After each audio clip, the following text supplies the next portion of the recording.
What's up, Eagles? I'm Delinah Rosario, and this week we got the chance to sit down with the Director of Housing and Residence Life, Jameson Moschella, and he gave us some insight about the overflow situation.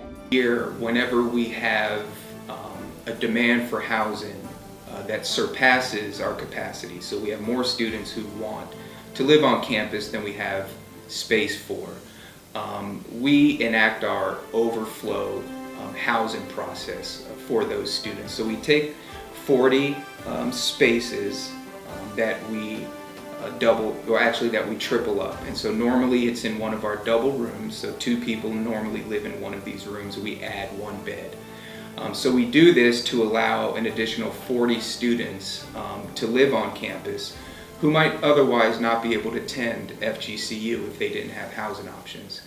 And so we do this because we know that we're going to see attrition throughout the first several weeks of the semester. So we know that some students just aren't going to come to FGCU that might have a housing space.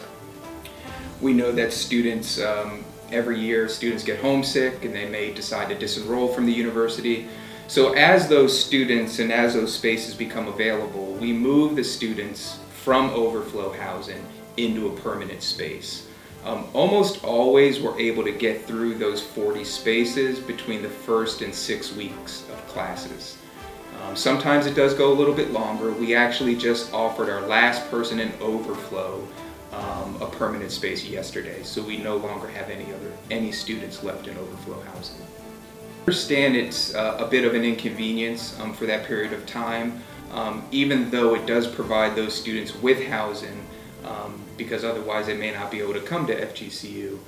But we do understand it's a bit of an inconvenience, so we do provide a monetary credit to both the permanent students who are in those spaces and the overflow student.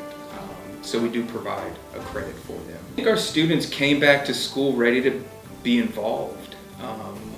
We're coming off of a COVID year last year that really impacted a lot of people.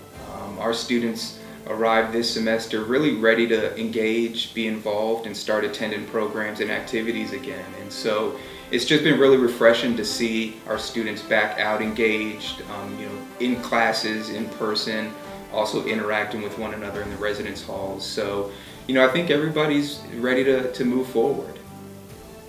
Thank you, Eagles, for continuing to follow these updates. Be sure to check back for more.